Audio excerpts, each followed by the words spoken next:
మన ముకుంద జ్యువెల్స్ వారి కొత్త బ్రాండ్ పూర్వి లైట్ వెయిట్ లో హెవీ డిజైన్స్ ఈ నవంబర్ 1 కుక్కట్పల్లిలో గ్రాండ్ ఓపెనింగ్ వివరాలకు సంప్రదించండి.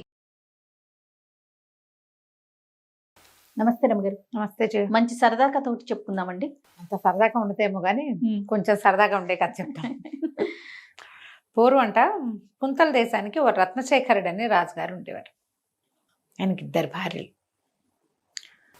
భార్యలతోటి ఆయన బాగానే ఉండేవాడు. కానీ కొంచెం పెద్ద భార్య అంటే కొద్దిగా ఒక రవ్వ ఎక్కువ లైకింగ్ ఉందేమో ఆయనకి అని అనిపించేది. అయితే ఆ కాలంలోనట ఒక వ్యాపారస్తుడు ఒక ఆయన అద్భుతమైన రత్నహారం ఒకటి తెచ్చాడు. కోట్ల విలువ చేసేది ఒక్కటే. అది రాజుగారికి అంటగట్టాడు. ఆయన మహాప్రీతితో దాన్ని పెద్ద భార్యకి ఇచ్చాడు. చిన్న భార్య కునిసింది కానీ ఏం కుదరల. ఆ రత్నహారం ఎంత ఫేమస్ అంటే ఆ హారాన్ని అప్పటికి 5, 6, 7, 8 రాజ్యాల్లో చూపించి పట్టుకొచ్చాడు. అందరికీ తెలుసు. అలాంటిది ఈయన తన ఇద్దరు భార్యలు ఉంటే ఓ భార్యకి ఆ హారం కొనిపెట్టాడంటే ఎంత విశేషం. బాగా చెప్పుకున్నారు. సరే, కొద్ది రోజులు గడిచాక ఈ రత్నశేఖరుడికి త్రినాథుడు అని ఒక మంత్రి ఉన్నాడు. మంత్రి గారికి ఒకే ఒక్క కూతురు, మూగ పిల్ల, డఫ్ అండ్ డెంబ్. పాపం వివాహం కాల. ఆ రోజుల్లో 14కి 16కి పెళ్లి చేసేవాళ్ళు. పిల్లకి 18ో ఏడు వచ్చింది. సంబంధాలు ఎట్లా కుదురుతాయి? సహజంగా పాపం డిజబుల్డ్ పిల్లలకి కొంచెం వెనకబడి ఉంటుంది కదా. అయితే ఏమైంది, పొరుగు దేశపు మంత్రి గారు ఒక ఆయన మీ దగ్గరకు వచ్చి, మీ పిల్ల మాకు బాగా నచ్చింది, ఒక్క షరతు మీద పిల్లని పెళ్లి చేసుకుంటాం. మీ రాజుగారి దగ్గర అమిత విలువైన రత్నహారం ఉంది కదా, ఆ రత్నహారం తెచ్చి ఇవ్వండి, మీ పిల్ల ఇమీడియట్గా రేపు పొద్దున పెళ్లి చేసుకుని ఎల్లుండి పొద్దున తీసుకెళ్తామన్నారు. ఈయన నిర్ఘాంతపోయాడు. రాజుగారి దగ్గర రత్నహారం నేను తెచ్చి ఇవ్వటం ఏమిటండి, భలేవారు అనేసరికాలు అవన్నీ మాకెందుకు, ఏ కట్నం వద్దు, పెళ్లి జరిపించండి చాలు, ఆ హారం తెచ్చిస్తేనే పెళ్ళి అనేసరికి భార్య భర్త ఇద్దరు గింజుకుపోతున్నారు. ఏం చేయాలో తెలియలేదు. మామూలుగా రాజుగారి కట ప్రతి 15 రోజులకో వారం రోజులకో ఓసారి మారు వేషాలు వేసుకుని అధికారులందరిళ్ళకి వెళ్తాడు. సరిగ్గా వీళ్ళు మాట్లాడుకుంటున్న రోజు రాత్రి రాజుగారు ఒక దొంగ వేషం వేసుకుని మంత్రి గారి వాకిట్లో నుంచున్నాడు. వాకిట్లో నుంచి ఏమీ శబ్దం రావట్లేదని ఆయన అటా వచ్చి పడక గదుల కిటికీల దగ్గర నిలబడ్డాడు. మంత్రి గారు భార్య మాట్లాడుకుంటున్నారు. ఇదే రాయమైన అట్లా అడుగుతాడు. ఎట్ట తెచ్చిస్తాం, అది తప్పు కాదు, రాజద్రోహం ఒకటి, దొంగతనం రెండోది, ఇంత పుట్ట కాబట్టి దొంగతనం చేయాలా, అంత పని నా వల్ల కాదు అంటే ఆవిడంది, ఏముందండి తెచ్చేయండి ఏదో రకంగా, పెళ్ళయ్యాక రాజుగారి కాళ్ళ మీద పడి చెప్పుకుందాం, పిల్ల పెళ్ళి అవ్వడం ఇంపార్టెంట్, ఇప్పటిదాకా ఎన్ని సంబంధాలు వచ్చాయి, ఎవడైనా ఒకడైనా చేసుకుంటాం, మీ పిల్ల నచ్చింది అని చెప్పారా, అదేమీ జరగలేదు, అయ్యే ఒప్పుకోండి అంతే అనేసరికల్లా అంత పని చేయటమే అసలు పచ్చి పాపం అని ఈయన గింజుకుంటున్నాడు. ఆయనకి ఏం చేయాలో తెలియటల్లా.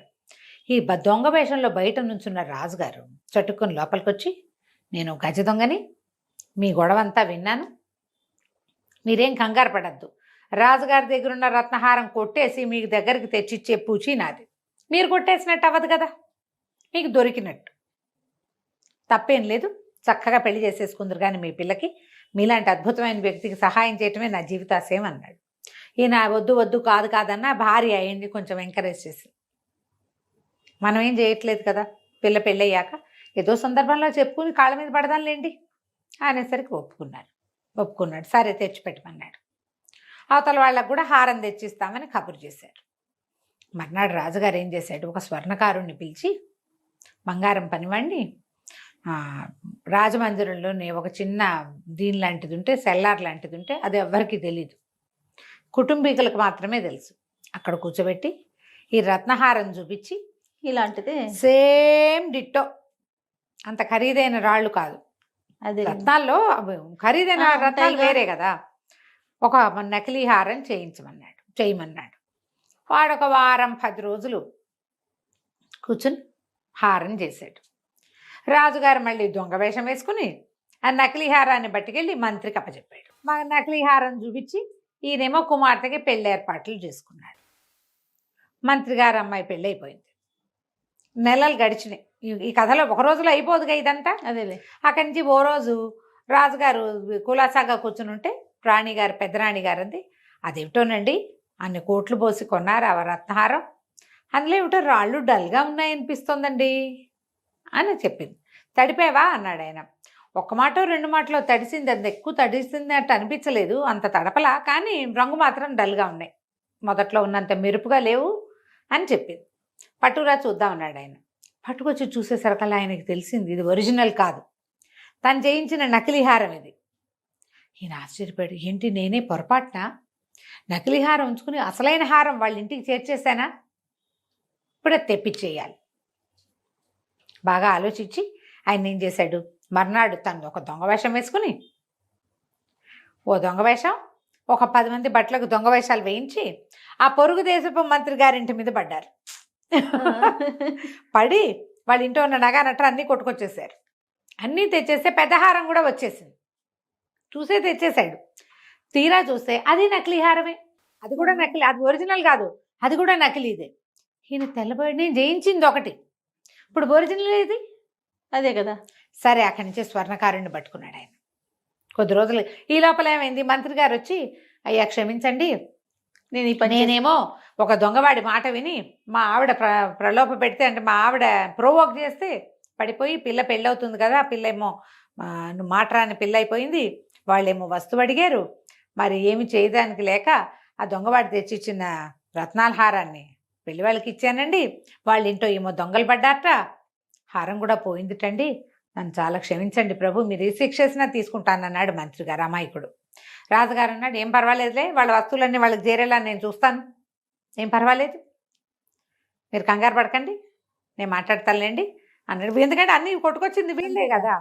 అక్కడి నుంచి స్వర్ణకారుణ్ణి పిలిచేసరికి స్వర్ణకారుణ్ణి 2 చెంపలు వాయిదీసి, చెప్పు ఏం చేసావు, ఒరిజినల్ ఏది అని అడిగాడు. అడిగేసరికల్లా స్వర్ణకారుడిని నెత్తి బాదుకుని, బాబు నేను అప్పుడే అనుకున్నానండి ఇదేదో నా కొంప ముంచబోతోందని, చిన్నరాణి గారి దాసి ఒకటి మంజరి అనేది వచ్చి హారాలు 2 చెయ్యి అని చెప్పిందండి, చిన్నరాణికి కూడా నకిలీ హారం కావాలంది, నేను చేశాను, ఒకటి మీ చేతిలో పెట్టి ఒకటి చిన్నరాణి గారి చేతిలో పెట్టాను అనగానే రాజుగారికి ఇప్పుడు మంజరిని పట్టుకోవాలి.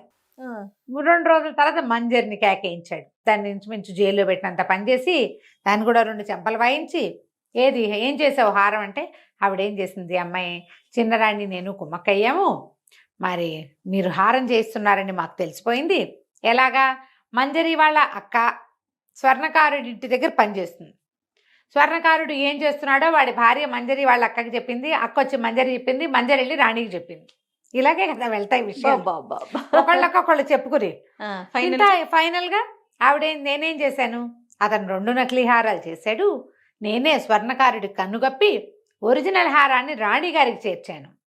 రాజుగారికి చిరాకొచ్చింది, నేనేదో ఒక పని చేయబోతు ఇదంతా పసంపుసం అయింది ఏంటి. అక్కడి నుంచి ఏం చేశాడు,